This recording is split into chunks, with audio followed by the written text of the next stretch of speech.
So you got the order. So We're this gonna is go. yeah, it's Huh? it's the preview right here. And then look, you can click here anytime to see. Oh yeah, we on air right now, huh? No. So it's gonna go. It's just preview mode. So it's how everything look. Oh, okay. Like this is Okay. what it look like. So what do you see on your side? Just a screen? Just a screen with you. I guess I'm the host and the IT. So Yeah. I don't know. That shit. Well, no, I'm a host. You remember? So you just got to host or make sure the IT thing right. Like I said, it's more so conversation with you and him. I'm gonna throw the questions at y'all. Oh yeah, no, that's Of good. course, interject with y'all and everything, but I'm what's my guy name? Is it Mel Kiper? Nah, y'all Mel Kiper. What's the other white dude that be on there with them in the middle? He the one talking. I'm the Nah, Ernie. you Y'all Ernie. Shaq and Chuck. Yeah. Hey, Yeah, I'm Ernie today. that's the best live show on TV. Yeah, they go crazy. Oh yeah, so yeah, we live right now. Go to YouTube on our phone real quick, because they say it'll pop up on YouTube.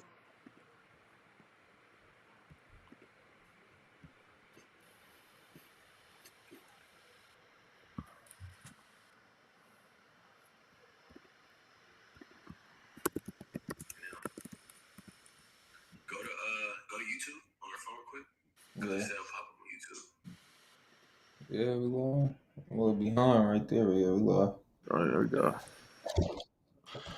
You want to pause it or keep him on? Or keep it, stay with it real quick and add him on? Just stay in. Add him on. Yeah, we ain't gonna post this motherfucker, but fuck it.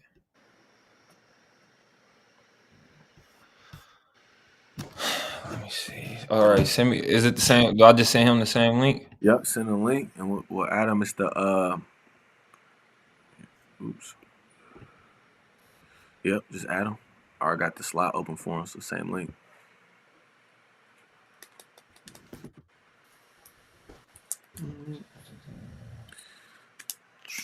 You know, I already know Zoe coming in doing his homework. That's what I'm saying. Receivers. So I watch about 20 games combined of all the receivers. That's the only ones I really like scouting.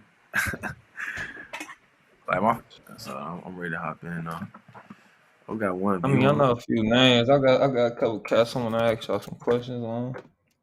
Yeah. Need Zoe on. Get the. Lane, you look like you really in the football office though. Over in Southeastern. That's why I be breaking down the tape, man. So I'll be breaking down the tape. Yes, sir. How many days a week you go into office? Every day or hybrid?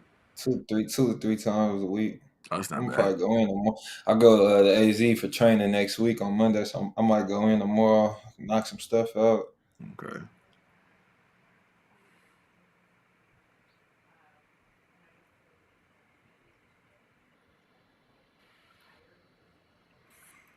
Excited to have Zoe on.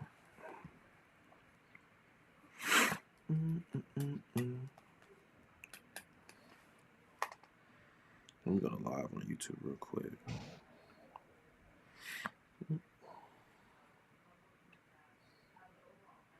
I didn't even know we had that many subscribers. I'll be honest though, we had like 50.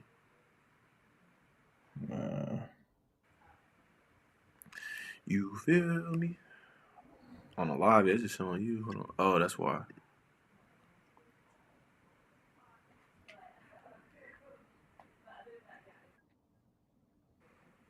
Oh yeah, we got Zoe.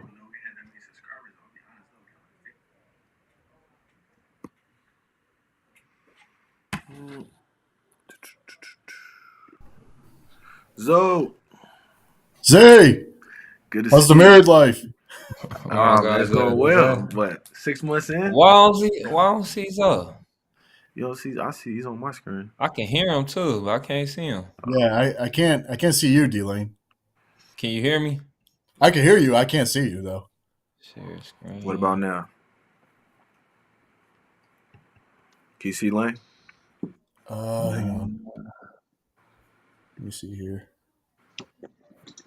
Okay, so I can see you, Zay. I don't see D-Lane. Let me go to share screen. Okay. That's what I was Like that thinking Super Bowl too. hat too. That's cool right Oh, there. yeah, I got it when I went down to LA for the Super Bowl experience. Okay. That's how we do it. Oh, maybe if I do this. I think I know what it is. Hold on. Okay. This Yeah, I'll let the tech guys go to work here. There's a new just a new thing we're using. Hold on. What about now? Can you guys see? The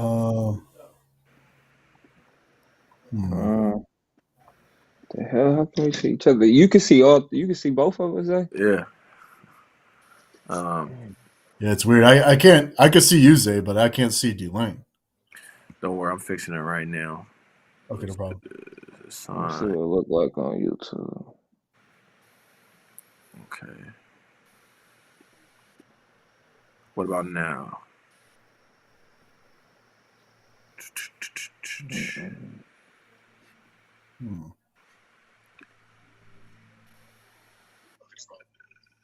See what it look like on YouTube. It's kind of going back and forth too. No. On YouTube, it's going back and forth, like the whoever's talking. So that's how it's going on YouTube. Second. I wish you could see what my view looks like. It's oh, here we go. Did you get it? On YouTube, it's going back and forth, like the whoever's talking. So that's how it's going on YouTube. Yeah, I see that. Oh wait, we might be in business. I wish you could see what my view looks like. It's oh, here we go.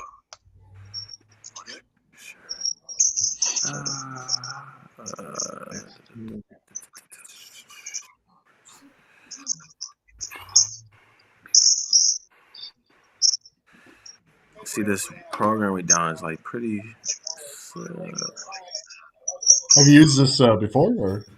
No, it's our first time using it. It's just a way to do the dual screen on YouTube Live. So you have to download a software for it, but it's a one called Ecamm that everyone uses for like just their MacBook. Here, let me see if this is it. And it shows, like, for me, it shows everyone, but that's why. And then on YouTube, oops, what happened? What did I do? Oh shit!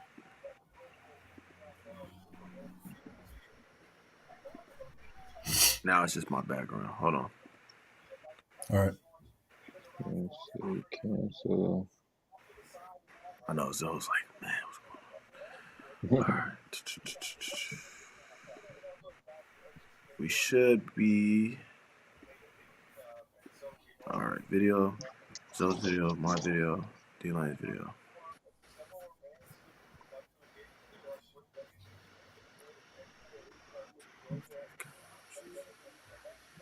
What do you guys see now?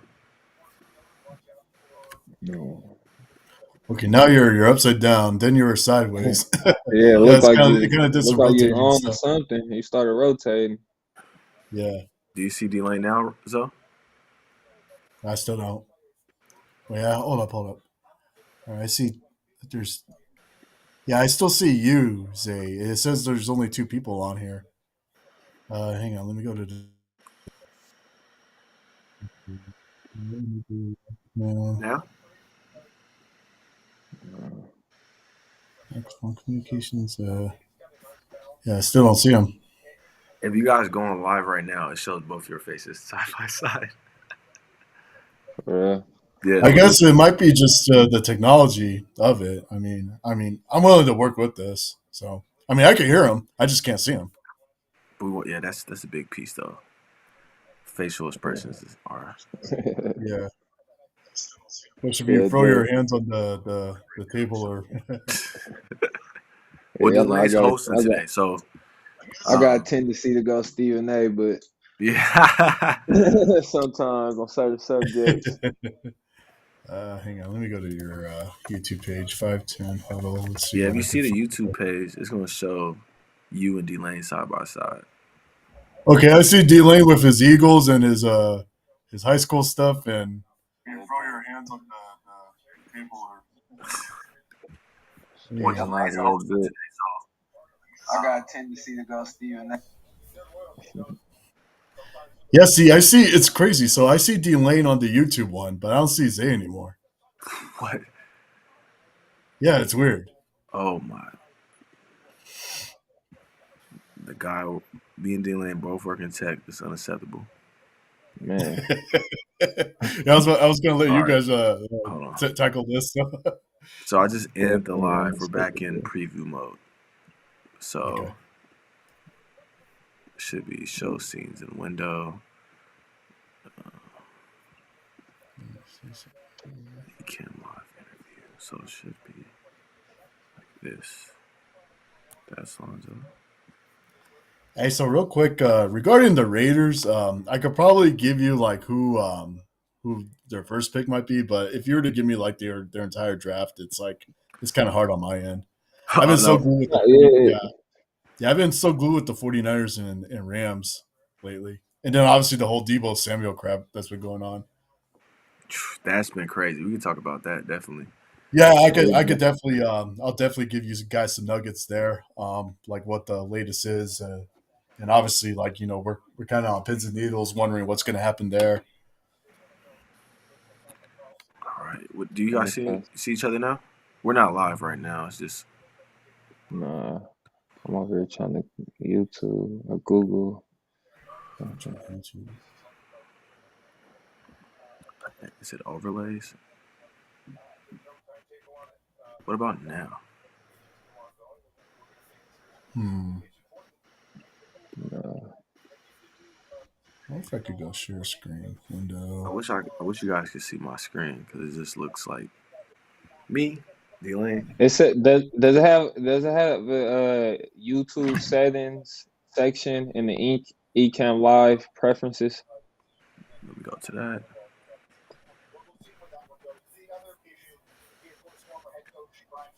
It says click the gear button near the top right corner of Ecamm Live's main window. So it's I'm in the preferences. It's in general. Which one is it on? It says YouTube settings can be found in the YouTube section of Ecamm Live's preferences. To access preferences, click the gear button near the top right corner of Ecamm Live's main window. Yep. Category YouTube assigns a category to live broadcast stream. Yep, I'm in it. So I'm in Ecamm Live preferences, YouTube. It says YouTube category. I have sports. It says stream latency. I have normal. I think I keep looking in general. Keep it live when it's a follow. Video mode, camera, introduction. Overlay to add remote guests. Okay, Ecamm Live interview feature provides the ability to add remote video guests to your broadcast. Guests join via their web browser or Mac POS. Add up to 4 guests. Okay, that's what we're doing. Okay, host system requirements. To host an interview, we recommend Mac. Okay, that's what we're using. The Ecamm Live Pro. All right, so I've seen some money. I think we gotta get the Ecamm Live Pro, Zay. It says that Ecamm Live Pro plan is required to use the interview mode. Oh no! So we have a trial. So we have a trial. We have 111 minutes of Pro. So we're already in it right now. I see it right now. Then let me see. The interview. To join the interview, we recommend guests do not need an Ecamm wear headphones. Interviews are controlled by your window. If you don't see the interview window.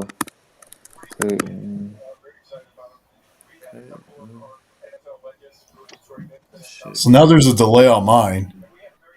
Yeah, I can see D-Lane now, but there's a delay on the screen. Oh yeah, I can't see you. I can't see Zay no more though. Yeah. Because I changed the interview to broadcast view. So so now you guys are viewing the broadcast. So that's why it's probably delayed. Oh, okay. Yeah. Okay. Hold on. So you see each other side by side, right? Yeah, I can see them side by side. Are Yeah, you the in daily interview council ID mode, is, Zay? there's a delay, but I'll work with whatever. All right, do you see whatever's me there. now? Because I added myself in the middle. No. Are we in interview mode, Zay? Yep. At the top of the interview window, you'll see your host camera on it.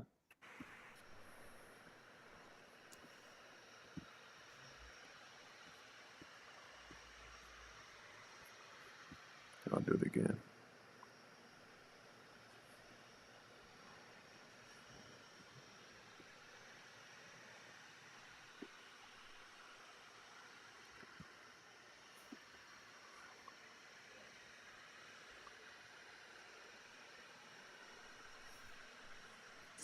Interview. What about now? No difference. No. Yeah. Well, we're in the right step. You and Zoe can see each other. Now he's gotta. Well, Yeah. we got 2 out of the 3, so. Yeah. So we don't need all 3 of us. Hold on. Let's see. Now I think this will be able to work.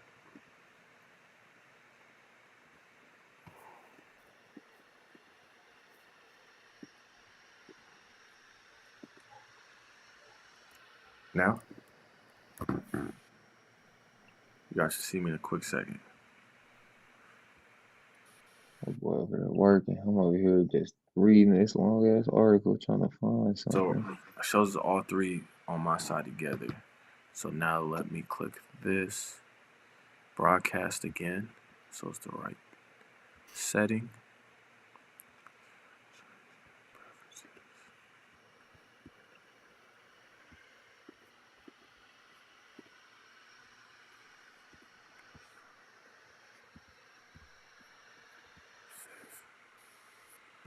Right. And change it. Nope, still not there. So, all right, let me see something. Someone just gave us the thumbs up. So somebody been watching this the whole time. Appreciate y'all help. Yeah. You see host camera? Yeah.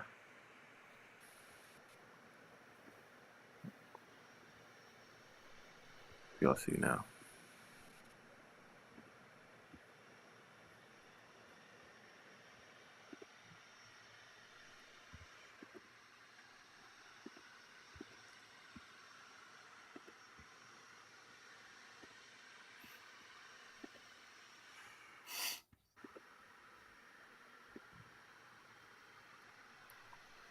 This is what we want right here.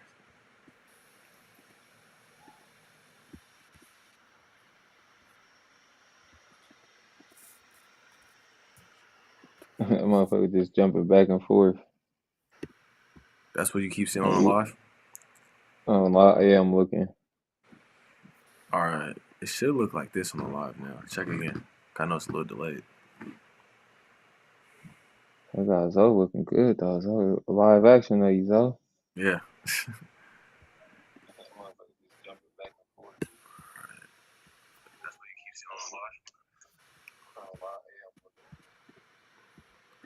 See, I think it just has me clicking. I bet you if you look at the live, you're going to see the screens hopping. But not all 3 of us at the same time. Mm-hmm. My apologies, though. We should have done a better tech. Yeah. Trying to get it going.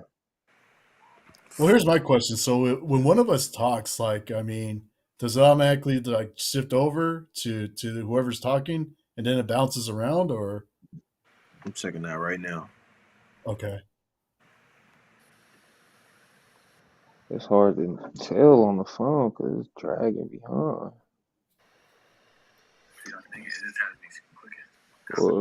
Like I'm on live right now. I'm on phone. I'm hearing you talk. What you just said, though. I'm in control. Like if D-Lane's talking right now it's on D-Lane. Now it's on Zoe.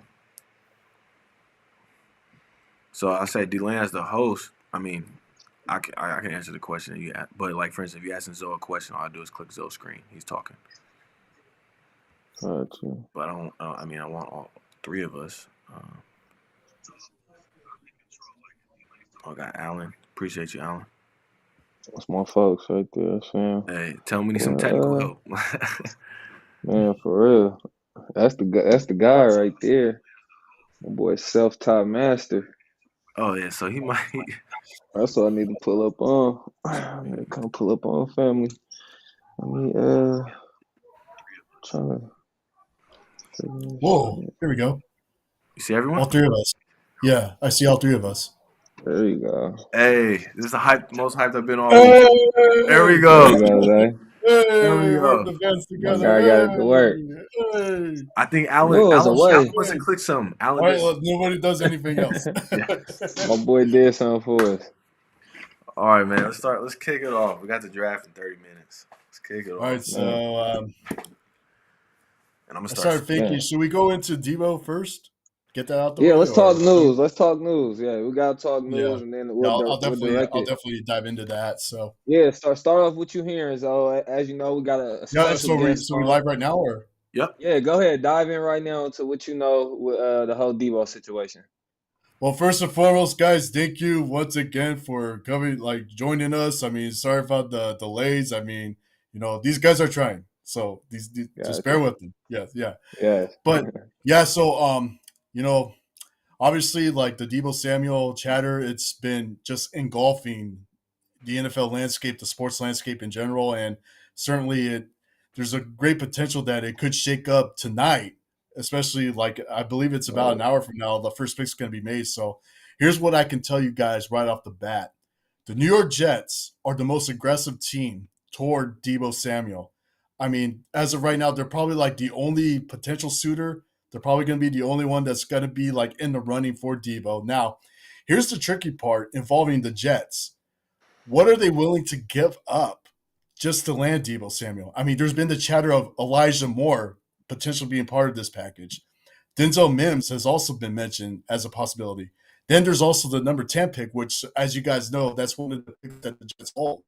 And in the event that the 49ers end up at the number 10 spot, you can probably anticipate that it's either going to be Drake London out of USC or it's going to be Treylon Burks out of Arkansas. Now, Burks has actually been the most comparable to Deebo Samuel. But in the case of London, he gives the 49ers something that they haven't had or that they were hoping to have with Mohamed Sanu. But now you get somebody who's more youthful, more athletic, can get those jump balls, like basically this unicorn type wide receiver at number 10. So obviously, like as we're doing this show, it's like, it's almost like one eye's focused here and then the other eye's going to be focused on what the Jets and 49ers do. But, it's almost sounding as if like there's this like severe thunderstorm warning and we haven't seen the lightning strikes yet, but we're kind of anticipating it right now. I love how you broke that down, Zoe, as far as what the Jets have to offer, and they've been the most aggressive. And we know Joe Douglas has been aggressive in a lot of these trades. He tried to get Tyreek. The Jets' names have been around a lot of these players in the offseason. But I actually have another question for you, Zoe. Is there another Deebo Samuel? I mean, guys, it's like you look at this wide receiver class, it's like, you're going to hear this whole he's a Deebo Samuel type. I mean, truthfully, there's only one Deebo. However, though, if there's truly is a guy who could kind of be identical to a Deebo Samuel that's going to be going in the first round tonight, it's going to be Burks out of Arkansas. I mean, I don't know like how often you guys got a chance to see SEC football, but Burks was that gadget type player for the Razorbacks. If it's not Burks, one guy that I saw pretty frequently out in the Mountain West was Khalil Shakir. Now, here's the problem with Shakir, though. Shakir, from what I've been reading, sound familiar. Yeah, like Boise State. Yep. Yeah, okay. Khalil Shakir from Boise State. But here's the downside with Shakir, though. It's like Shakir only, as of right now, has a third round value. And I mean, at Boise State, he was also that guy that took the handoffs, the returns. He was the guy the Broncos wanted to feed the football to. So I'm thinking like Burks, Shakir. I'll also throw in Calvin Austin III out of Memphis. And, I'm sure I know for you, Zay, you've seen a lot of college football like I have. I'm sure you've gotten a chance to watch a lot of Memphis games. Memphis runs an offense that's very identical to what Kyle Shanahan likes to do. He likes that zone read stuff. And Calvin Austin came from that type of scheme. So I would anticipate, and again, it's like, anything could happen at this point, but, if the 49ers do move on from Deebo Samuel, I can anticipate maybe one of those three guys. I also want to rule this out, guys. I wouldn't rule out the 49ers drafting two receivers in the event that they do deal away Deebo Samuel. But John Lynch he's been adamantly clear he is not trading Deebo. I appreciate that, Zoe. I think my standpoint when it comes to Deebo is, one, I think he'll still be a 49er. I think so. I just don't I think what people forget about Deebo, he's 26 years old. He came out of college at 23. He was an older receiver. He dealt with some injuries. And for Deebo and his agent, I understand that this is going to be his big payday, right? If he won't be, once he gets locked up, his next contract won't come to he's 30, 31. And again, or 29, 30, right?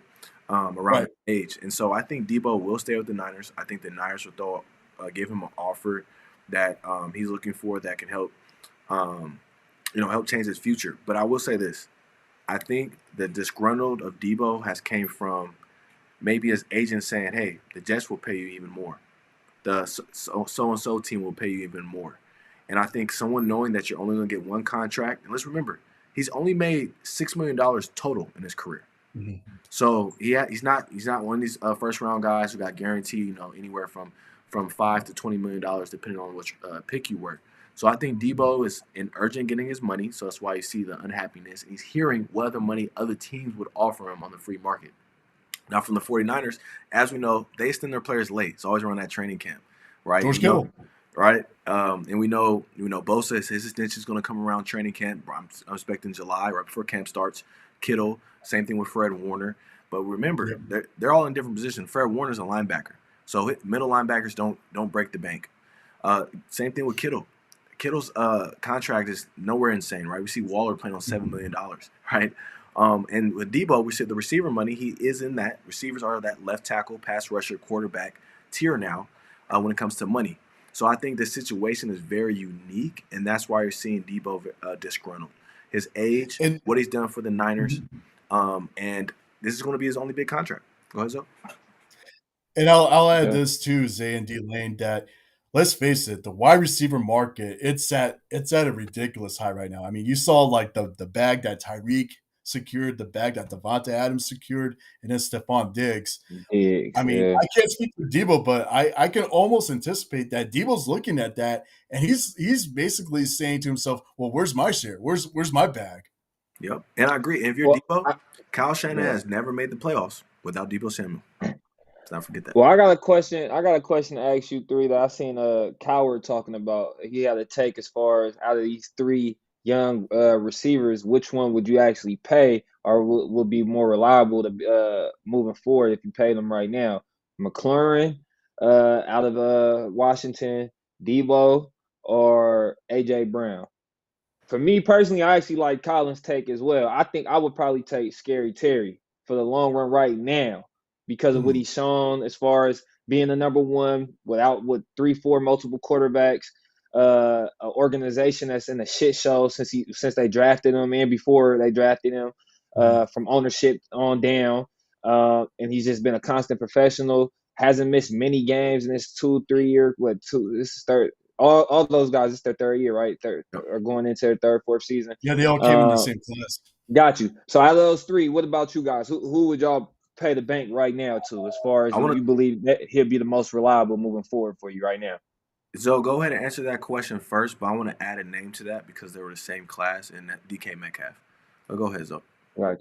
Is DK? Yeah, I thought he was the class honestly, after. Like I hear what you're saying with Scary Terry, D-Lane, and I think he's a stud, especially considering like the fact that Washington has been so reliant on defense. But honestly, guys, if it were me, I would actually go AJ. And here's the reason why: because AJ brings an element to the Titans where in all honesty, he makes them less predictable. When you line up against the Titans, you already know who's getting the rock, Derrick Henry. And then it's like, there's defenses out there that think that, Ryan Tannehill's not going to strike fear. Well, with A.J. Brown on as your go-to target, that offense can actually open up even more. So if it were me, I would actually pay A.J. Brown that bag. And so I'm with you. How much double coverage, how much double and roll coverage has he seen compared to a Scary Terry who hasn't had had a running back like a Derrick Henry getting that full box. I can answer that one, Zoe. He's had a lot of double coverage. Let's remember, when Julio came aboard, he didn't play a lot last year, and he didn't require extra coverage. A.J. Brown has been the alpha receiver for the Tennessee Titans, right? He gets all the extra coverages, and I think I'm with Zoe. I'm paying Brown too. Now, if it's between A.J. Brown and DK Metcalf, that's a different conversation. That's, to me, where it gets harder. I believe they both should get top dollar. But for game last year, Is DK that same draft class? I think he's after. No, same class. He was third-round pick. So I think he's after. You know what? Yeah. Because DK he's was with a third-round Justin pick. Jefferson. He's with Justin Jefferson, No, he's not. He's the year after. Yes, because my Well, Eagles missed out on let's- I know. My Eagles missed out on $20 bet. I know. $20 bet. I bet you $100. $100, though. Tell me right now. 100. Because I know that my Thank you. Eagles missed out on So DK it's gonna and Justin Jefferson. Shake, please shake my hand, please, D-Lane, shake. I want that 100. I need it, please. Let him know, Zoe.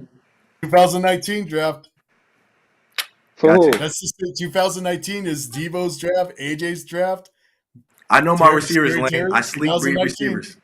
DK's in there? He was a third-round pick. They let my boy slide over a 3-cone. Come on now.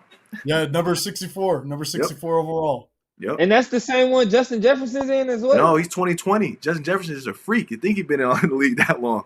Yeah, Back to back. Jefferson was Eagles Yeah, missed Jefferson back was to back. Yeah. Okay, that's what it was. We missed back to back years. I thought it was the same draft. I forgot it was back to back years. No, I'm when just we dropped waiting the ball. on I'm just waiting on Zay to do the gritty now. Hey, Yeah, I was back waiting to for back. D-Lane's handshake. He said 100. So I was like, please. When you guys have to do the gritty. Ooh, I'm too old I to do the almost gritty. lost. I'm too old. I'm too old for Who that. you going with, Zay? Who you said AJ So- as well? Now, again, we didn't bring up DK, so I'll keep DK out of it. Out of those three, I'm taking AJ. Like I said, he does it all to me. He's a team leader. You can count on him. He's tough. He gets the jump balls. And last year, I will never forget this game against the 49ers. 49ers who control majority of the game, playing the Tennessee Titans. I believe it was Sunday night game. AJ Brown completely took over the second half, catching, passing, double coverage, and Tannehill. All he was doing was just throwing it up. If I could throw Actually, AJ Brown, I think that was Thursday. Yeah, I think that was a Thursday game. I think Thursday that was, night. yeah, correct. yeah, it was AJ around Brown, Christmas. 50-50. He a after the dog, catch. man, but I don't know. He a dog, but I don't know. Okay, man. let me ask you this: Scary Terry hasn't had a 1,000-yard. Scary Terry hasn't had a 1,000-yard year. Behind you. Scary Yes, Terry he hasn't has. had a 1,000-yard season yet. Terry McLaurin know has not had a about that 1,000-yard season. I gotta look that up. Let me confirm it for you right now because I remember I was looking at this because it's been a big topic for a while. Sorry, he has and two. if he did, that's never more credit season. to him. So Two 1,000-yard seasons, guys. Sorry, he had 1,053 last year and then 1,100. AJ Brown, the only Back to thing with back. Terry though, is that he's yet to score past 10 touchdowns. Yep. Like his best season on the touchdown end was 7, and that was his Look at rookie his year. quarterback play, and look What? at his quarterback play though. Yeah, No, I'm with you, It's right? terrible. But if you look at look at the And team he ain't got plays no. for. He ain't D-Lane. got no Derrick Henry. He ain't got no Derrick Henry to pull D-Lane, look safeties at in the the team he box. plays for. Terry's probably not going to get any money from Snyder. So Of course not. But he's That's in why I say NFC he in a East. shitty organization. yeah, he got 7 games. I mean, unless he's playing the Eagles where he has to play against Slay, he's in the NFC East where it's good every game. So Terry got more catches, more yards than AJ. AJ just got more touchdowns. That's it. And like I said, he getting 1-on-1, especially in the red zone. AJ's getting 1-on-1 coverage. A lot more than Scary Terry. I promise you, bro. Oh, okay. Bro, them safeties The is Titans not don't have a AJ. tight end. Name me another receiver. I'm telling you, I played this shit. I played safety. If I'm a safety and I'm going against the Titans, I'm not. I know he out there, the young bull out there. All week we strapping up our 10 strap and we focus on 22 in the backfield. Derrick Henry missed half the season. Derrick Henry. Derrick Henry missed half the season last year. And I promise you that's going to be the same game plan for a defensive coordinator going in next year when he healthy and he right back. I'm sorry, Lynn. I just can't take the running back. I mean, The man almost had that. Didn't he almost have 1,000 yards in 6 games? Okay, last so year? that means 7 okay. games? so yeah. Where's the top receiver on the Colts then? They had Taylor. They should have some free coverage all the time. Then I just can't go with the top running back. I'm talking about the quarter. So then when you talk about that situation, we got to talk about quarterback play. That's Carson Wentz. You On see, paper. they got rid of him already. Yeah, no, I'm just to me the elite running back has nothing to do with the elite wide receiver in today's game. That's just me. No, I'm just saying that help take, bro. Derrick Henry is a one-off. That's not the same. That he doesn't get the ball the same amount of volume as the other. All right, I have The a other question for running you, backs Dylan. don't get the same amount of value that he does, or volume of touches that Why he does does. he have more touchdowns if he has Derrick Henry on his team?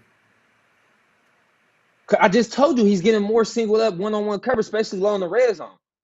Everybody, all 10 guys is in the box. 11 guys is in the box. I mean, not 11. 8 to 9 guys are in the box when they're in the red zone. For a fact, every time, especially if they're in the low goal line red zone. I'll throw a fable. If we get 3, if it's first and goes, hey, I'm gonna run the ball at least twice. I'll give AJ 1 fade ball every time if I'm the Titans. Because he's that good. I would too. No, he gets 1 opportunity for a quick jump ball because he got 1-on-1 out there. Here, let's get some data. I'm gonna tell you the percent AJ Brown was double covered last year, so we can know. Let's just go off the data. Is a Zay ain't no pro football focus fan. That's his shit. He loves those numbers. It's Brown, funny, it's funny you mentioned PFF. It's like people, he accounted for 70% of the wide receiver production for his team last year. I'll just leave that there.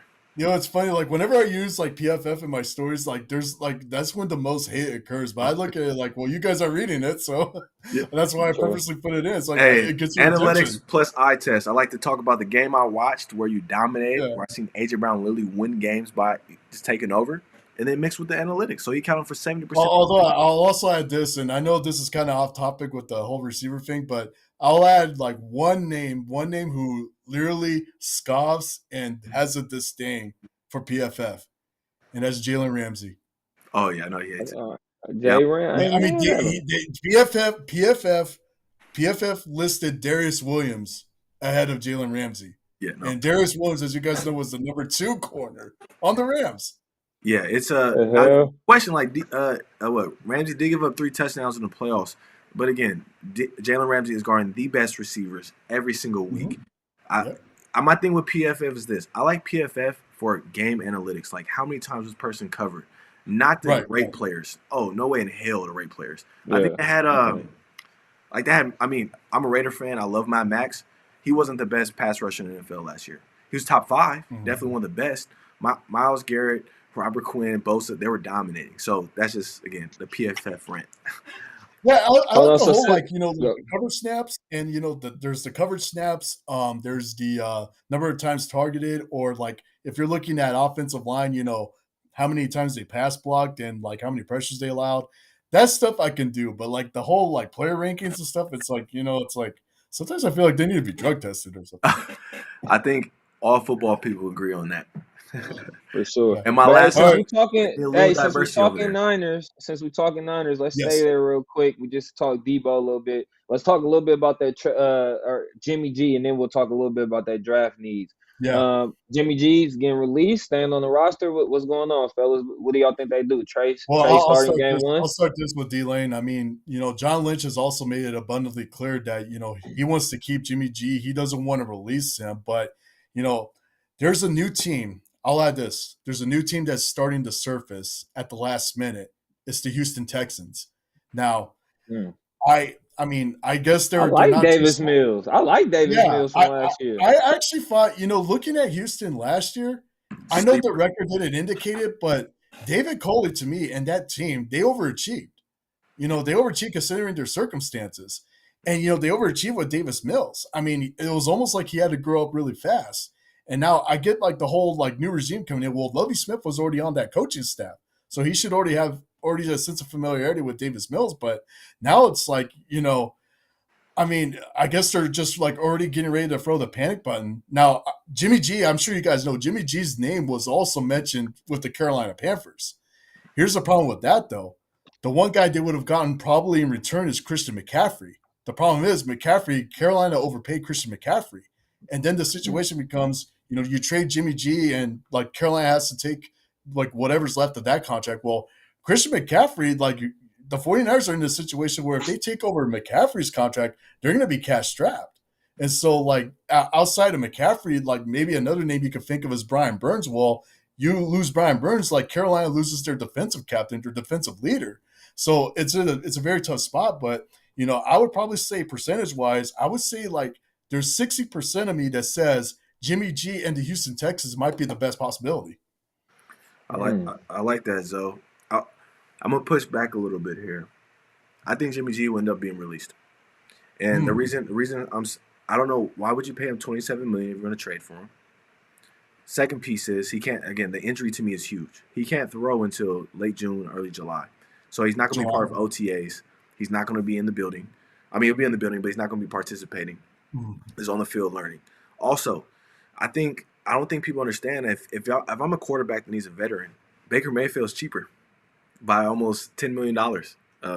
And so I feel like the other quarterback options out there. And also, I believe a lot of teams that need quarterbacks, take 2-3 rookie quarterbacks to go in the first 1 to 2 rounds. I think that, again, shortens teams that need quarterbacks. And like you said, Zoe, I mean, I was on David Mills because I watched him at Stanford.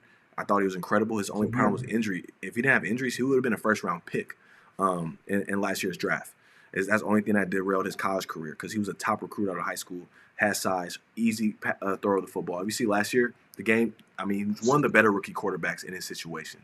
And that's why that was my only piggyback I had for Zoe when he said it was 60% they make that trade. I just don't see why Houston would.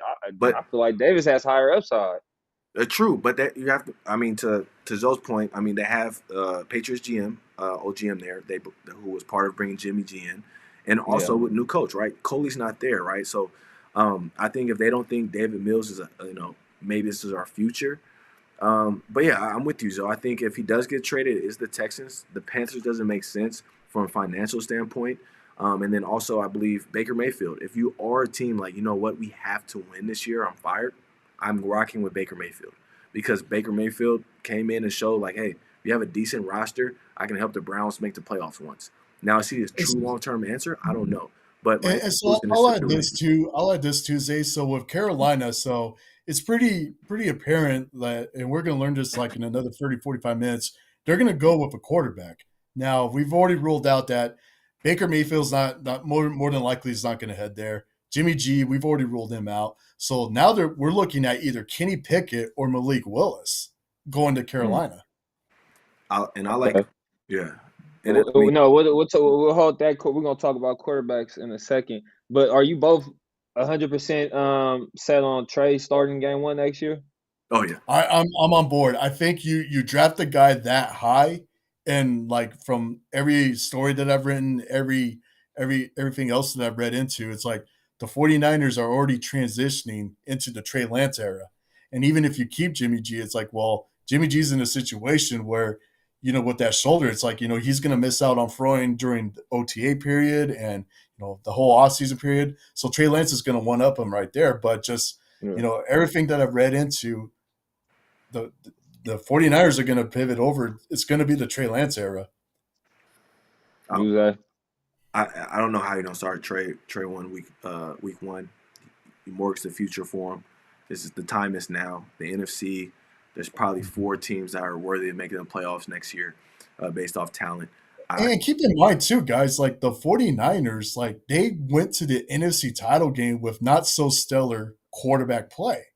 I mean, it was defensive line, it was running game, Deebo Samuel. You had Trey Lance Trey Lance actually has more of an advantage in the play action game. Well, guess what's a best friend, a BFF for the running game? Play action. Mm-hmm. And for Kyle Shanahan. Because with Trey Lance, he has the mobile ability. So when you're doing play action, he's that third weapon where the linebacker has to choose to take that flat or you got to get the quarterback, and that creates more big plays. I'm just going to end off with this on the Niners and Trey Lance and Jimmy G. I believe Trey Lance is the future. They're going all in on him.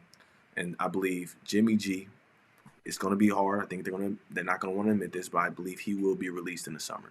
The only hope I can think of him being traded, and Zoe, I would love to hear quick thoughts on this before we move on, is an in-season trade when someone needs a quarterback. I see where you're going, especially if like there's no let's face it. What if there's a mediocre quarterback play in the middle of the year or just a significant injury? Yeah. Then the value for Jimmy G is going to go up. I mean, unfortunately, it got lowered when Matt Ryan was dealt away. Carson Wentz, as you mentioned, D-Lane was dealt away. Deshaun Watson comes back into the league. So it's like, here's Jimmy G still on the 49ers roster. And I feel bad. I don't know if you've seen it on Twitter, but there's there's this young lady who's drawing Jimmy G until he gets traded. I mean, it's gonna. I love it on Twitter. It's like she puts Jimmy G as a movie character and everything. Yeah. She's been. Yeah, I'm just waiting for her to draw. I'm just waiting for her to like draw Alonzo Harris as Jimmy G or whatever. No, I see that too. So she's like, I'm drawing him every day till he's traded. And I was like, yeah, maybe to the fall. Yeah, you're gonna run out of ideas, young lady. Yes. I'm sorry, but I mean, I like the idea though. I like the creativity on her end. Yeah, no, me too. It's something fun. Let's shift to the draft needs here. Fellas. Let's stay with the 49ers, then we can talk Raiders in a second. For the Niners, both you guys, biggest need for the 49ers, what do you believe their biggest need is? Especially with their first picks. Go ahead, Zoe. You know, I mean, it was kind of a coin flip between edge rusher and cornerback. Now, obviously, and I know we pivoted back, like we mentioned this earlier, the whole Deebo Samuel situation. Wide receiver only becomes a need if he actually gets traded. But as of right now, I'm going to go number one is edge rusher. I think they've been really adamant about wanting to add somebody who could consistently take pressure off of Nick Bosa. And what I mean by that is, I mean like a guy who can actually play 3 downs, not just 2 downs, and then he comes out for like a certain package. Like they envision a scenario where they have a guy that's opposite of Nick Bosa on the opposite side of defensive end for all 3 downs. And the one guy that I can truly think of who really fits the need for the 49ers, but it's all going to be dependent on if he falls that far. I like Drake Jackson out of USC. I think he has that positional versatility. He has that snap explosion. I mean, I'm sure you guys know, like I've covered Fresno State for a wide number of years, and I saw Drake Jackson literally single-handedly take over that offensive line of Fresno State back in 2019. And then I also saw him later that year against Cal. And mind you, like Cal's offensive line was pretty big across the board, and Drake was just like literally just getting around these guys. So I honestly feel like and this is a very, very deep edge rusher class. I mean, obviously we talked about like how stacked the receivers class is. This is a good market for pass rushers as well. And I feel like that if Drake Jackson ended up falling at number 61, he's a prime, perfect fit in the Bay Area. Got you. Go ahead, Zach. I like that, Zoe. And I was thinking as hard about this because I definitely thought pass rusher, and we've heard the rumblings throughout the offseason. But to me, I look at it as like we're getting a little greedy here. We got Bosa, we got Armstead, you got Kinlaw. You invested in a lot. Like, how much money are we really going to invest in that front four? We have 2 big contract guys: Armstead, Bosa, Kinlaw, 14th overall pick. We could have Buckner still there, but it's a different story. My biggest weakness to me is not the obvious one. I believe is interior O-line. Alex Mack, I think it's pretty clear he's retiring. They're just not trying to show their hand. The Joe Staley, let time go on, and then he'll announce his retirement after the draft. And then Aaron Banks, there's a huge question mark on him. With guards that don't play early, that's a really big red flag. I want him to perform. He's a Bay Area guy, right? We always want to root for our NorCal guys. But to me, interior line, when you have Trey Lance, a young guy, going to start the full season, you lost Langston Thomason as well. Trent Williams is the only one you can depend on every single game. So I believe interior O-line is where they look to, right? There's I'm blanking on his name, Linder. Blanking on it, but it's a top center out of Iowa. Tyler Linderbaum. But here's the problem with Tyler, though. Like they're anticipating that he goes in the first round. Yeah. One guy. Okay, so I like the idea of interior offensive line. Yeah. I think Dylan Parham of Memphis is a prime fit for the 49ers. I mean, this guy's actually even played right tackle, but he's also bounced between center and guard. And naturally at Memphis, I believe he ended up settling for center. But I mean, again, like Memphis plays in the Kyle Shanahan type offense, so he'd be perfect there, even if it means third round. That might be the pick right there, Zoe, because we know how much Kyle likes versatile O-lineman. That's really key for him. And I know. I know they don't want to go in the season like, hey, we got a rookie, second-year player in Aaron Banks who didn't start at all, healthy scratch. We don't know who's center yet. Alex Mack he's going to retire. We're just going to wait for the name. Mack's on his last legs, and I mean, 36 years old, you're playing center. It's like, I'm with you. It's like either way you look at it, whether if it's like at number 61 or number 93, the 49ers need to address center. They need to address the interior offensive line right away. Neither one of you guys got first round picks, right? The Raiders are the Niners? Nope. Yeah, so the Raiders are they drafted in the third round, and then the 49ers are 61, but obviously again it could change in a few minutes with Debo, depending on what the Jets do. And then on the Rams end, they don't draft. They're actually like last, like they're like number 104 or something. Yeah. So my only pushback to what you said earlier, though. Sorry to keep fighting here with you. If they do trade Debo, I don't see them still going for or having the high need for the receiver. I'm pretty high on Ayuk, but not really just Ayuk. I believe the offense itself with Kyle Shanahan, it's one of those offenses that don't really need that traditional wide receiver one. And it's mainly because he's offensive run centric, play action centric. And then when you got an offensive stylistic coach like that, with Kyle Shanahan, all you really need is that tight end, and that tight end, which is Kittle, is damn near like they wide receiver one. So can I answer this real quick? Go ahead. Yeah, go for it. You have to remember though, with this, the 49ers are trying to win a Super Bowl. When they traded Buckner, they replaced him with Kinlaw, and I think they're very cognizant of knowing where their team's at and what players they need. So I believe right now they know it's a Super Bowl window, right? They went to go spend all that money on Ward, where it was a little pricey, right? But I think they're trying to win the Super Bowl, and that's why they're not going to get rid of Jimmy for anything. They want everything they get to go win the Super Bowl. But I'm saying I wouldn't be surprised if they got rid of Debo. I'm saying, remember, fellas, they went to the Super Bowl with guys at receiver like fucking Emmanuel Sanders. I'm not saying Emmanuel Sanders is a bum, but I'm just saying Debo wasn't on that team when they went to the Super Bowl, Zay. But he wasn't on that team when they went to the Super Bowl. They went to the Super Bowl without him. I'll kind of like versus this is the where Chiefs. I could definitely yeah, this is where I can actually agree with D-Lane here. The receiver, like we mentioned this, the receiver class is loaded. And so, like, in the case of the 49ers, I can see where you're going, D-Lane, where it doesn't have to necessarily be, like, the top need because there's a ton of guys who ran a 4.3. There's even guys who ran a 4.2. And, you know, you mentioned that speed with Kyle Shanahan offense. I mean, I could see, like, where you're going in. You know, who knows? Maybe Khalil Shakir could be available in the third round, fourth round.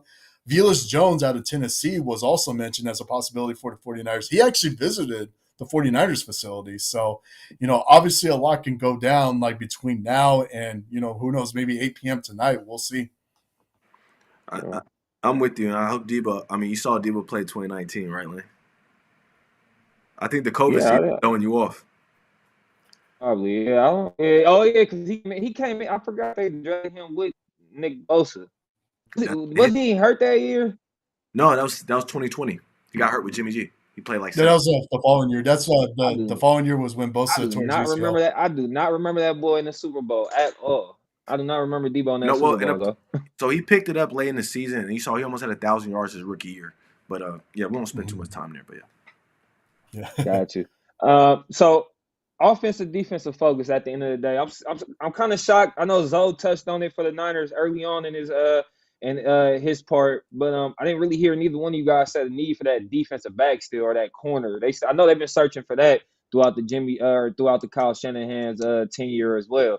What do you think about should they just be offensive defensive focus? Here's the thing, D-Lane. So they signed Travarius Ward, and so because of that, I felt like that I was looking at that as they already addressed their corner need. And keep in mind, Ambry Thomas was a third rounder.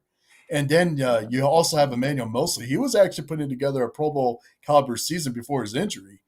And then you have Diamador Lenore, who might actually play the role of a Kayvon Williams.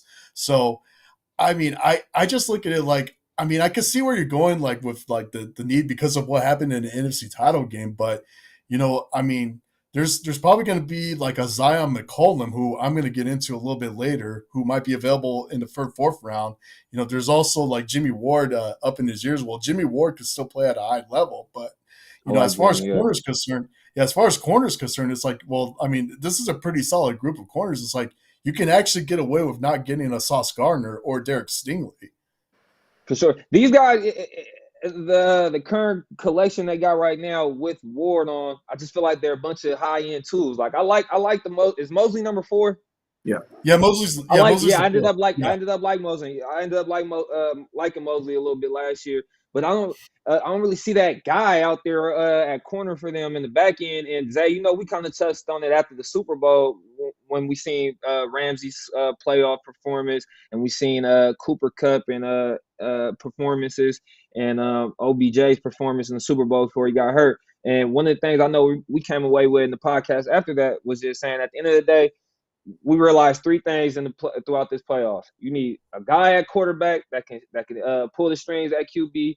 You need an edge rusher, a guy that can stop the quarterback, and you need a guy on the outside that can cover somebody because 9 times out of 10, most of these teams got a real number one nowadays. It's not like the early 2000s where it came a dime a dozen. I believe they got the pass rusher, they got the future with Trey Lance at quarterback.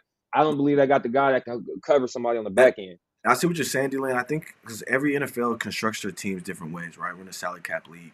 And we look at, right, they run that Seattle defense. And, right, that Seattle defense, all they wanted was big, long corners that could run, right, and that cover 3 base. And then the aggressive safeties that can fill up, come up and run and do it all. And then, again, they want a lot of D linemen. You see the Niners are always trading for D linemen, why Drake Jackson might be the pick, like Zoe was talking about. They're always loading up on D line. You saw Arden Key that they got from the Raiders last year. They traded, blank on his name, from the Texans as well last year. They're Charles Omenihu. Yep. Charles Omenihu. I can't pronounce the name, so that's why. Leave it to me, guys. Putting every right. And so they're always investing in D linemen. That's what Seattle's did, right? And you look at the offense, right? Kyle, he's investing his O-line, running backs, and then obviously weapons on the outside. And so I think the way that the 49ers are constructed, they're like, hey, we don't really care about the corners. We don't need a lockdown guy. We need a guy that can run, not mess up, because it's all about our front seven. Am I wrong there, Zoe? No, I mean, the way that you hit the nail on the head, it's like, the way the 49ers are already structured. And again, it's like, I mean, honestly, I'll put it to you this way, Zay, and also D-Lane. Had they not gone all in on Charvarius Ward, I would have definitely have seen like the huge pressing need for getting a corner at number 61. But now that they have him on board, and then you pair him with Ambry Thomas and Mosley, I believe Mosley has like 2 years left on his current deal, if I'm not mistaken. So I just look at it like, well, corner is a need, but I don't see it as like that high need for the 49ers right now. Got you. All right, we're in agreement there. Let's talk about these Raiders a little bit, man. Let's talk about Zay's Raiders. Biggest need. Zay, let's start with you, man, because it's your squad. Biggest need. I think it's in 2 areas, and I think it's pretty obvious. I believe safety and right tackle. We got to make sure that right tackle is secured. I would say I'll put that as number 1. We got to make sure, with all these weapons, we got to make sure Carr can get through the reads, deliver all the passes. Brandon Parker's a question mark, and then we don't know what Alex Leatherwood is going to be a guard or right tackle. And we signed a swing right tackle who, we don't want to count in the offseason. Going into the season. So I think a right tackle is number 1 need, and then safety, right? You have Abram Morrig back there, but they also signed Harmon, who, is a respected veteran safety. Don't be surprised the Raiders take one in the 4th, 5th round, which is really deep. This is a deep draft for those 3rd and 5th round picks. So, yeah, right tackle, I think, is clear-cut number 1. All right, so I'm not sure. Go ahead, D-Lane. But before you go, Zoe, I'm not sure what your new DC runs, but I thought Abram had a pretty good bounce back year under was it Bradley last year? Patrick Graham runs he runs 2 safety highs. And he runs 2 high. I like Abram, and I love Morrig. He was one of my favorite rookie safeties last year. Got you. Yeah, Bradley Hood Abram last year. That's why Abram had his best season overall until he got hurt again. So I'm very scared seeing Abram too high. Go ahead. Got you. So for sure need another safety. Got you. All right. So Zay, I'm gonna throw this name out there, and I actually got a chance to watch him very closely at his pro day. Sean Rhyan out of UCLA. I honestly think that he's the perfect fit at that value, at that spot for the Raiders. I believe it's number 86 when they draft, but Ryan's very fundamentally sound. He has that size. He also has versatility in him as well. He was able to bounce at guard. I believe he also has a background as center, like during his high school years, but I wasn't sure if I don't think Chip Kelly actually put him in as center, but Ryan also took on some of the best in the Pac-12. One of them is probably a name we're going to get into much later, Kayvon Thibodeau. Sean Rhyan actually had one of his better games against Kayvon. And so at that value, and then with like the whole with the size and also the smarts that he has on the line, I think that he's a perfect fit for the Raiders. Now the only downside is this with Sean Rhyan, from what I've observed like in watching Pac-12 football, he has a penchant for false starts. And so when you're an offensive lineman, you have a high number of false starts, that tends to that leaves a lot of people wondering, well, what's the focus level like? But he seemed like a very coachable guy. He's very popular on the UCLA campus. So I would actually go with Sean Rhyan if he's available at that spot. I like that. We've been building our O-line slowly from UCLA. Colton Miller and then Andre James really came to the form last year from UCLA as well.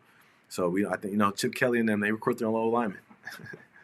Gotcha. He needs to You with got that offense that he runs. Yes. man, especially agile guys that can move in Chip's offense. Zay, you got Yeah. anything else you want to talk about for your Raiders before I fire off a few draft questions at y'all? Yeah, I said more of the Raider news. It's really just been the offseason they've been doing. I think this draft is, they're in a position where they don't have a lot of holes. It's weird as a Raider fan to go in a draft like we need this, and that, or we hope this guy can turn into this, so we don't need that. It's a regular draft. Like, hey, let's get us a right tackle, get some safety depth with Abram. We signed a safety in the offseason, so we don't need to reach for one.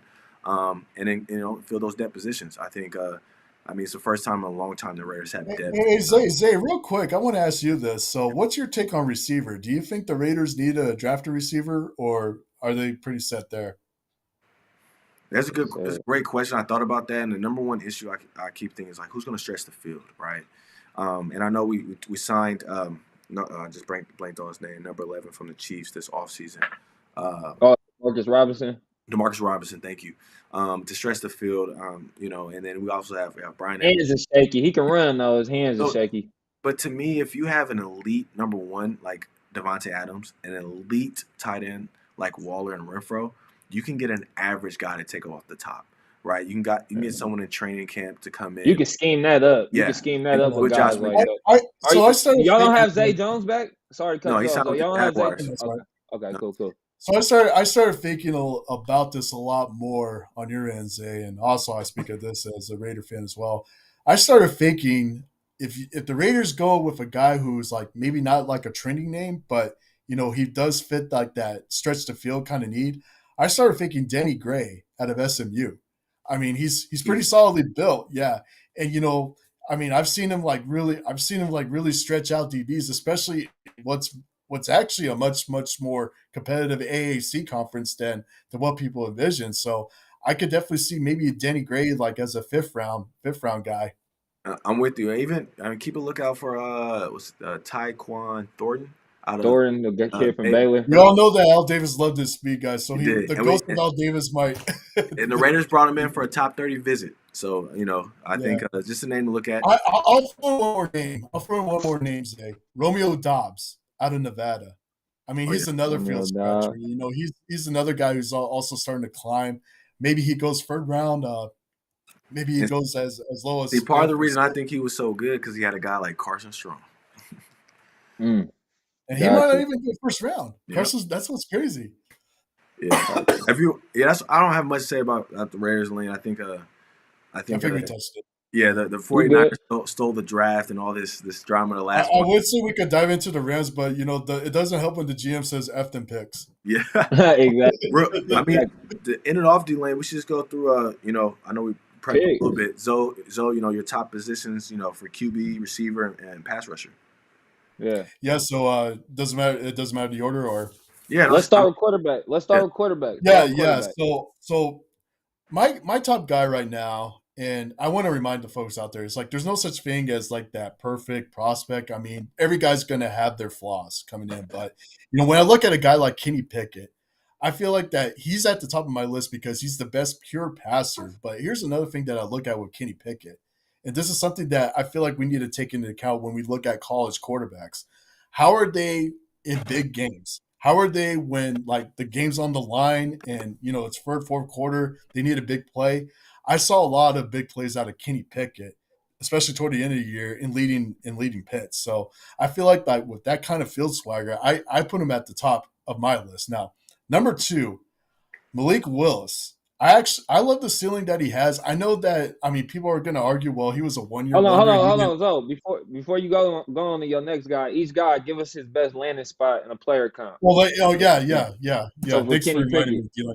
Yeah, thanks for reminding me. So I see Kenny Pickett as a Carolina Panther. Here's why. I actually feel like that. When it's crazy, you look at Sam Darnold and the fact that he was a late bloomer. I feel like Kenny Pickett is kind of similar in that regard because it's like. Pickett had like a so-so career to start, and then like his final year, everything just blew up.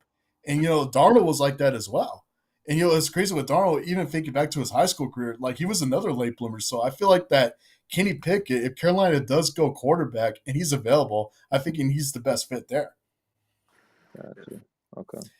Now with Malik Willis, I'll just go straight to the fit. Seattle. I think Seattle makes the most sense for Malik Willis.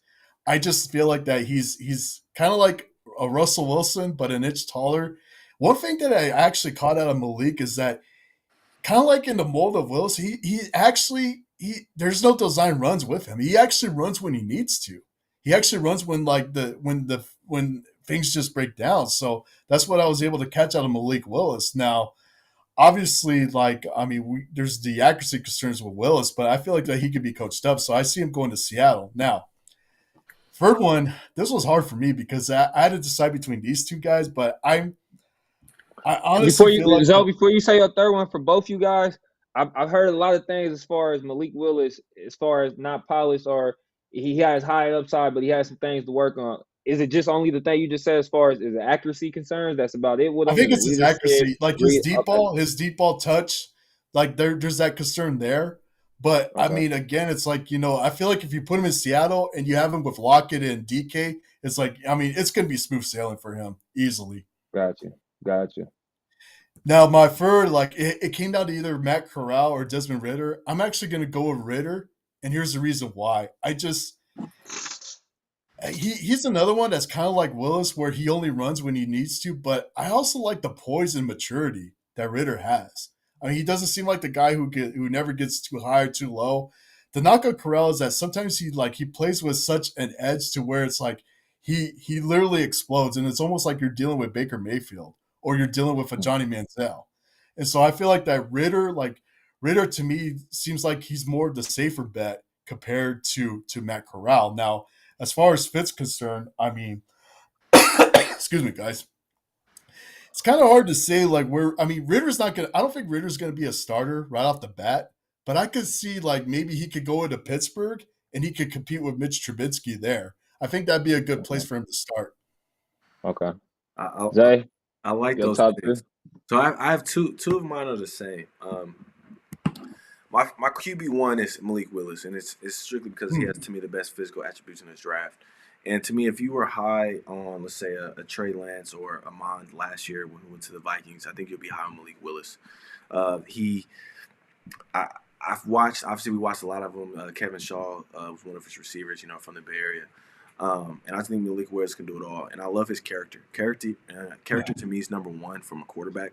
Above talent, right? You see our best quarterbacks, those top 5 quarterbacks, their characters unquestioned. And so what I love about Malik Willis, to Zoe's point, his deep ball accuracy is not the best, but he has the arm. And so to me, that's coachable, right? A lot of QBs can't get it there. He can make every throw. He just needs to hone in on the mechanics piece. To me, he's closer to physical-wise to a Justin Fields. Not as tall, but he's about 6'1", 6'2". But as far as attributes, is closer to Justin Fields to me. And I think the best fit for him, and actually for me, will be the Steelers. I think the Steelers will find a way.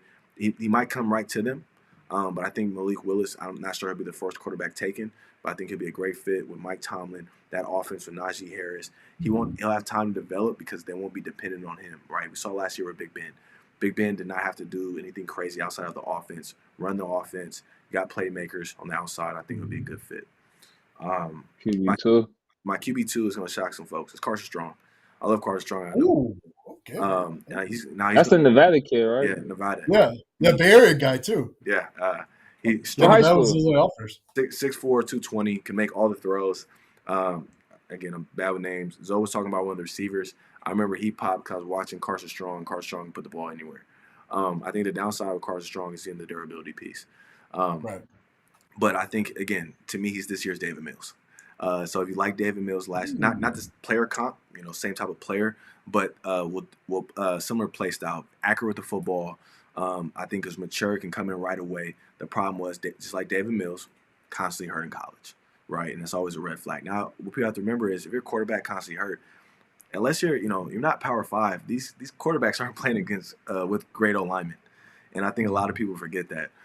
So yeah, that's my QB2, and to me the perfect fit for him is actually to me later round pick. To me is if the Panthers, if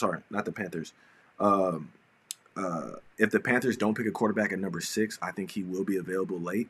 I also think Seattle, again, West Coast team, will pick him as well. Big, strong quarterback, and so I really like that pick. My third quarterback is Kenny Pickett.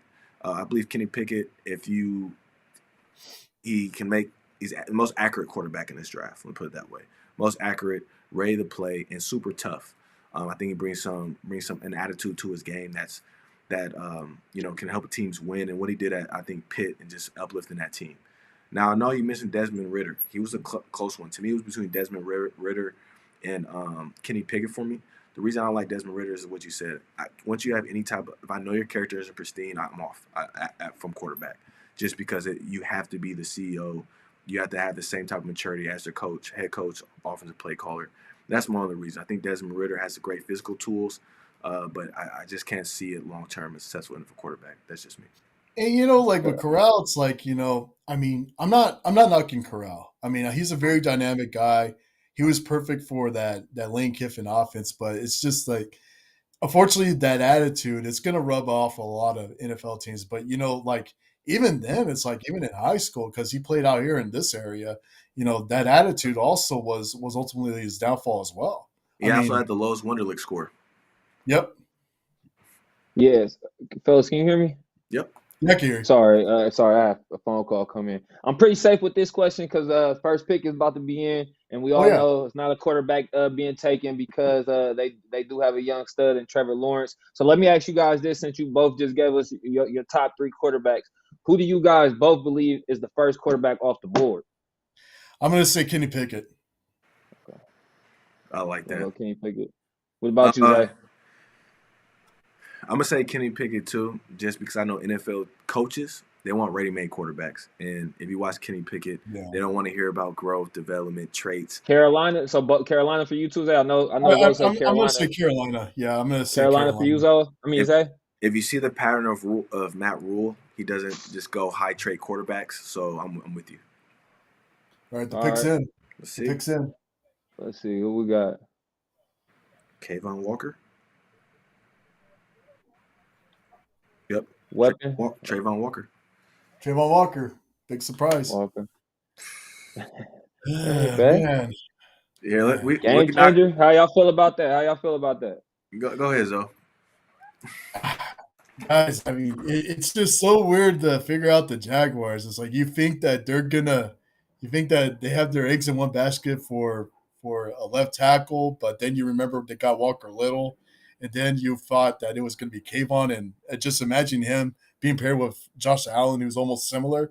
And they end up going with I mean, I get the whole late riser thing, but I was talking to a Jaguar fan. It's like he doesn't like the late risers because I guess they don't do well for the Jaguars. And so, yeah, to me, you just go when it comes to pass rushers, you go to proven with the most athletic upside. To me, you just keep that simple. My Jaguar fan, he's already giving me this old angry emoji right now. Well, hey, just tell him this. Trent Baalke picked Alden Smith strictly off athletic traits. So Walker ain't the one that ran the 4.5, is it?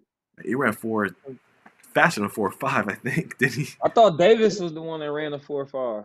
Oh, so the fastest defensive lineman was a Virginia Tech guy, Amari Barno, at 4.37. Yeah. But the problem is Barno's actually a safety trying to transition to defensive end. Yeah, just a big guy that can't really stiff hips. Yeah, and he doesn't have the hand arsenal. And on the topic of defensive linemen, when it comes to defensive linemen, I actually look at hands, not just get up. I look at hands. How violent is your hand? And the best hands: Von Miller, Mad Max, the Bosa's, DeMarcus Ware. Aaron Donald has 10 hand moves.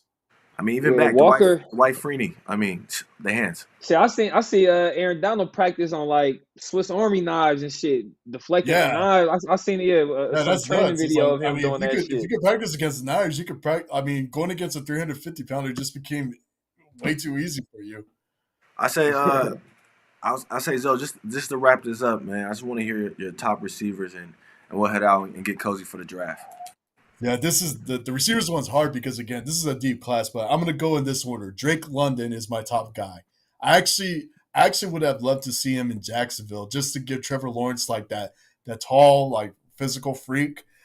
I do see Drake London going to the Falcons. They need somebody post Julio Jones. Okay. I like that fit there. My number 2 guy is Garrett Wilson out of Ohio State. I think, it's crazy. Like, I feel like when I look at Garrett Wilson, he's kind of like almost the closest thing to Jamar Chase. And, between him and Olave, it's like, Wilson was actually one of the more decorated Buckeye. As far as Fitz concerned, I would have loved to have seen him at Jacksonville, but we all know that they were going to go with a surprise pick. So, I think the Jets, in the event that maybe they don't go with Drake London, I could definitely see like him being paired with Zach Wilson. I'm going to go for sleeper though. Skye Moore out of Western Michigan. Skye Moore's like, Skye's starting to really like emerge like as a potential second rounder. And, I see him going to the Arizona Cardinals. They need a replacement for Christian Kirk. And I think him in that air raid offense, that would just really open things up. And one of the things that I love about Skye Moore is his ability to not just create separation, but what he does after the catch. Like he has a wicked second gear. I know he played against the MAC, but the MAC, they produced some NFL talent over the years. Oh, definitely. Gotcha. Antonio Brown. Antonio Brown was a MAC guy. Ben Roethlisberger. We could go on and on. Also, we had no, not Deontay Johnson. That was the other guy. Never mind. Those are the top threes, though. Yeah. So mine were harder. I had a top 5 for this just because I love this receiver class. The way I scout and judge my receivers, number 1 is your athletic traits, and number 2, how you win. Number 3, I like to see your consistent hands, and 4, how do you get in and out of your breaks, and then lastly, do you have anything off the line? And for me, it was number 1, clear cut number 1 to me is Jameson Williams. The routes, the way he stretches the field, the hands, he's just incredible to me on every single level. We haven't had a receiver. Yeah, and Joe, you mentioned Jamar Chase. I think he has that Jamar Chase effect. Now, the downside with the ACL injury. But in 2022, with a 21-year-old with the athletic traits, I think he'll recover fine. He'll be playing on Sunday. Number 2, this is a shocker for you guys. I love Pickens out of Georgia. Now, the downside is even his own school said he had attitude problems. Okay? Now, he to me, is the most athletic receiver. He's the biggest, strongest receiver in this draft. Now, a lot of people like Burks. I think Pickens has better elite speed than him to me and stronger hands. He's a hands catcher. Burks is more of a body. And I don't really like the body guys. That's my preference, at least the more drops.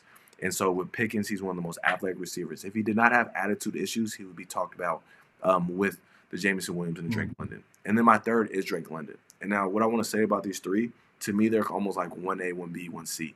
I almost have a second group for my next receivers. But Drake London, to me, if you combine – to me, it reminds me of, again, a lot of people are saying Mike Evans. People don't realize Mike Evans did not have a route tree coming out of Texas A&M. He was running fades, posts, and just 50-50. Yeah, he was running in the gimmicky Kevin Sumlin offense. So exactly. and with Drake London, he gets in and out of his breaks. He can run the slants. He can run the digs. And they're not 50-50 balls with him. They're 80-20. And so I really like Drake London a lot. To me, he reminds me a lot of what we thought Michael Crabtree would be fresh out of college. The way he's just bigger. Right, and I think, again, those 50-50 balls, he'll do great. And if you want to think about long-term comps, I think Devontae Adams, Mike Crabtree, if you combine them two, you get some type of Drake London. You guys probably saw Aiden Hutchinson just went number 2. You did? Oh. Yeah, I just seen that. That's the kid out of Michigan. What you think about him, though? I get the whole like hometown vibe thing, and I get the tenacity. I do like this pick, but maybe I'm too much of a West Coast guy with Kayvon Thibodeau, but it's like, I think that to me, this is a move that couldn't either make or break Dan Campbell's coaching career. It's already on unstable ground as it is, but like Hutchinson does have a little bit of a Nick Bosa kind of trait with him, but I'm just more concerned about who they're going to pair him with, who's going to help like free him up. It's a solid get. Don't get me wrong, but I'm more concerned about what are they going to do to surround Aiden Hutchinson moving forward. I'm with you, and I don't like one-year wonders. I'll be honest. I don't like one-year wonders from the pass rusher position. If you look at historically, top pass rushers that go high in the draft, they have more than one dominant season, and that's all Aiden Hutchinson had. Now, again, the 2020 COVID season, right? I don't want to knock him. He had some productive games, but he blew up this year, and I don't like late bloomers when I'm picking a pass rusher elite. From day one, Kayvon Thibodeau shows you who he was, and for me, I like to go with proven pass rushers. To me, people talk themselves out of Kayvon. And you have to remember, right, and West Coast people, we're different than the South, the Midwest, the East, right? We have options. We go through our life with options. It's not football 120%. And you see the greatest players. We have Tom Brady, all these type of players from California. Tom Brady did TB12. He wasn't just a vet, right? We California, West Coast guys, I believe we're business folks, and we think a little differently. And I think So I'm gonna share this story with you guys regarding Kayvon Thibodeau from a few years ago. So I won't mention the name out of respect, but it was a coach who used to be at the University of Texas. He purposely wrote off Kayvon Thibodeau because he looked at his Twitter and he just looked at it like, oh, this guy's like tweeting too much. He's drawing too much attention, the wrong kind of attention. But I was looking at those tweets in the past from Kayvon Thibodeau, and it's like, well, they didn't have anything suggestive. They didn't have any cursing or whatsoever. So it was like, yeah, maybe he was overusing it, but it's like, I don't know why that concern was. But then again, I mentioned the fact that this was a Texas coach. And so obviously, like Texas people, they're going to be bred a little bit different compared to West Coast people. But, ultimately, like looking at Kayvon at Oregon, it's like from the get-go, he immediately started, which is not easy to do, I should say. It's not easy to do as a true freshman going to a place like Oregon. And right from the jump, it was like he became consistent. I'm with you. I think I'm going to go out and tweet this when we end this, but I believe Kayvon was going to make everyone look like idiots in the next few years, because to me it's clear-cut the productivity, the athleticism, and he was the number one guy out of high school. So this is a trend that he kept up with and lived up to. If you don't like what he says, like, I don't know, what do you want him to say? I just sleep, breathing football, and that's all I know? No, he's from the West Coast, from SoCal. We do other stuff out here. So I'm with you, Zoe. Got you. I got two last ones for y'all. I'm going to fire at both you guys. Best athlete in the draft and most explosive player. It's a bit of a difference for me. I see best athlete as like a freak of nature. Test combine numbers is off the charts and whatnot. Judge it how you want on that. But most explosive is, I take it as the human joystick, a guy that can make a bunch of people miss and put the ball in his hands at any given moment. He can score. The rock. Me and Zoe don't have the most explosive. Okay, so guys, there's too many. There's too many options. I mean, I could name off Drake London. I could name off even a sleeper like Khalil Shakir. Calvin Austin III. Another sleeper, Wan'Dale Robinson out of Kentucky. I mean, I know that he's only 5'7", but the guy was dynamite in that offense, and it just so happens that his offensive coordinator is the offensive coordinator for the Rams. So maybe that could be a pairing down the road. Okay, it's a lot. I mean, that's for explosive, though. Yeah, that's for explosive. Right, and, even on the defensive side, Derek Stingley has some explosiveness in his game, too. Okay. What about you, Zay, for explosive? A human joystick, guy that can make somebody miss. Stingley just went to the Texans, number 3. Who? They chose him over Hamilton. Who they picked? Stingley's number 3. My Eagle. Damn. Wow. I did not see that coming. I'm speechless. Inconsistent. Derek Stingley to the Texans. I was thinking it was going to be Hamilton out of Notre Dame. Gotcha. Zay, you got a guy? Yeah. Sorry, for most explosive, mine's Kayvon Austin. One of my favorite players in this draft. I just love what he did at Memphis. He had a really good game against Sauce Gardner. Him and Sauce Gardner were battling. This was back 2 years ago. But yeah, bro, Memphis been having some athletes the last few years. I know my Eagles got Gainwell from there last year. Yep, they've been having some athletes the last few seasons. Yeah, Darrell Henderson a few years back, he dominated at Memphis, and they're a factory.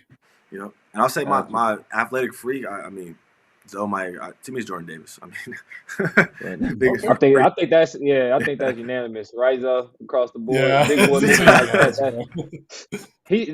they put in some different type of pressure on quarterbacks these days. The statue quarterbacks, the pocket quarterbacks. Next 3 to 5 years, I think that's out the window. When you got D linemen moving like this, a 4.7 to 4.8 for a quarterback ain't good no more. You got to run like a 4 or 5. Imagine you're a true freshman at an FCS school playing Georgia, and you look over and see Trent Davis. Like, that got to be crazy. So, gross. So, I wouldn't be right. We're about to get out of here. I wouldn't be right as a DB coach not to ask you for your top DBs. I know Stingley just went off. Can you give me your top 3? I've been hearing a lot about this Sauce Gardner kid as well. Yeah, Sauce. I mean, I love the name. I love the necklace. I love all that. And, another thing about Sauce is the fact that you look at, like, the number of yards that he gave up and who he locked down, and the fact that he was going against a lot of spread offenses. It's like, to me, it's a no-brainer why this guy's the top 10. He's actually my number 1 corner in this draft. Gotcha. Now, Stingley was number 2. Now, as far as, like, my number 3 guy, This one's kind of hard for me because this is like such a deep class. But I actually like a guy out of the West Coast. You may have been familiar with this name, but Trent McDuffie out of Washington. We have the I same like his three. versatility. Yeah, I like his versatility. I like the fact that he can play the nickel slot. He's a hard hitter. To me, it's like McDuffie probably could be a guy who could go top 20 tonight. But McDuffie's definitely one of my top three. My sleeper though, and I mentioned him earlier, Zion McCollum out of Sam Houston State. I know he played FCS ball, but one of the other things That's my conference. That's my conference, man. Sam Houston get down. I can't. Yeah. They got ballers Against the Bearcats. Yeah. Don't they say like eat them up cats or whatever? I forget what they say. They bear them down. Something. Yeah, they got some talent. But Delane Zays. So when I look at corners, I obviously like it's easy to look at the intangibles, who they're locking up, but I also have to look at like the takeaway consistency. This guy had 13 picks. But there were 4 seasons. I saw 4 seasons where he had 3 interceptions. And, like for a corner, like, it's not easy to get 3 interceptions every season. I'm sure you know that as a corner, D-Lane. Yeah. I play safety, but I know. It's hard. It's hard to get your hands on that ball. Before I say my top 3, and my top 3 are exactly like Zoe's. I have Sauce Gardner, Stingley, and I have McDuffie third. McDuffie reminds me a lot of Kenny Moore out of the Colts. Just tough, long arms, can play inside, outside. But Stingley, I'm not as high on everyone else. The only reason he's 2 for me is because of the production, getting all the breaks. He's done this as a true freshman. I'll leave you with this stat, and I got this from Chris Ballard on the Colts. The Colts have an arm length requirement for DB. It's how they found Kenny Moore. He had the longest arm in his draft, D2 corner. And there has not been a single corner in the last 20. There's been one corner in the last 20 years with arms shorter than 31 inches or shorter to make the Pro Bowl, be all pro. That's Xavier Howard. And so Stingley has 31-inch arms, the shortest arms. He's in one of the lowest percentiles for arm length for corners. And so he's going to do something that only one other guy has done in the last 15 years. So that's going to be interesting. Look that up, Zoe, the arm length requirement. A lot of people are arguing me on Twitter. I don't care about arm length. Like, just the proof is in the pudding. Every DB, the average arm length for all pro DBs are 34 inches. So I get what you're saying, because you want those guys who can press and you want those guys who can wrap up. So I get that whole argument right there. Yeah. And height doesn't matter, because they say Kenny Moore is like 5'9", 5'10", but he has 72-inch wingspan. So if he's beat by a step, who cares? Let's put my arm out there. Reason Richard Sherman was so good, the Josh Norman when he was younger. So yeah. I think it's me as a DB coach, I think it's definitely a plus whenever, especially if you got a corner as long and tall or just got those long arms. I don't think it's really a necessity, me personally. It's a bunch of other traits I'll probably say is a little more as needed as a corner, especially for cornerback play. But it's definitely important. Especially, I'm a big press man guy. I'm a big in your face, know. But I know myself. I didn't have long arms, so I know you don't need to have long arms necessarily to be a good press corner or just to get your hands on somebody. But it definitely is a good plus to have. I feel like Sauce to me is like the best press corner in this class.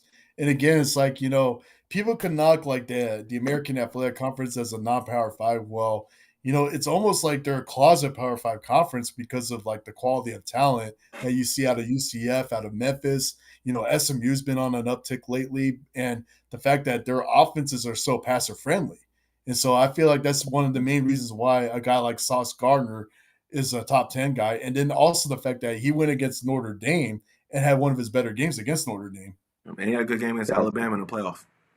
Yep. Even though they didn't win. Before I let y'all go, Zoe, I got to ask you, because my Eagles, we got 2 picks. We got 2 first-rounders this year. I know some talks about your guys, about Jamison Williamson, pairing him with Devontae. But I know for a lot of Eagles Twitter talk, I've seen an impactful guy at linebacker or safety. We haven't drafted one or had one in years, since the B-Dog days at safety, and since like we had Trotter and them boys at linebacker. I'm a DB, so I want to go safety here with you. I need a versatile besides Kyle Hamilton, because I actually know about that guy. I need a guy like what's a Swiss Army guy that might be under the radar or that may be known, but what's a guy that can do a little bit of it all? Delane, you're gonna love this, and you either you're gonna already know this guy or you might have to Google him. But I mean, I'm gonna co-sign this guy. I love this guy. I've seen him play, and he doesn't get talked about much over at University of Oregon. Verone McKinley III. Verone McKinley, he's that Swiss Army guy. And you pull up the tape against Ohio State when Oregon went into Buckeye land and pulled the upset. He actually locked up Garrett Wilson. Garrett Wilson actually had one of his worst games going against Verone McKinley. McKinley even had one play where he actually stepped in and broke up a pass right in front of Garrett Wilson. So, and it's crazy. It's like I feel like McKinley should be a lot higher, but again, like the whole West Coast dynamics and all that. But Verone McKinley, I think he could be a potential steal for you guys in the third or fourth round.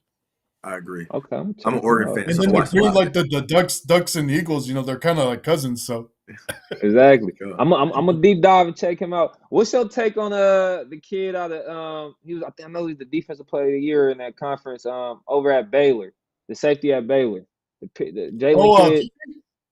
Yeah, Peaches raw. Yeah, Peaches raw. I think he's gonna go 27, 28, maybe. Okay. I know that he played for my also head like the whole big, like the fact that the Big 12 like being so passer friendly, he handled his own over there. It's like I could see. I mean, if he ends up if the Eagles do get in the first round somehow, I mean, it's definitely a huge W for you guys. Got you. Now I brought him up because I know his defensive coordinator is my old head coach from my university, so I know he definitely has a lot of responsibilities on his back as a safety playing in Coach Rob defense. So I kind of wanted a little bit of your analysis there on him. But they do this whole thing with the Bears, like the whole wave like this.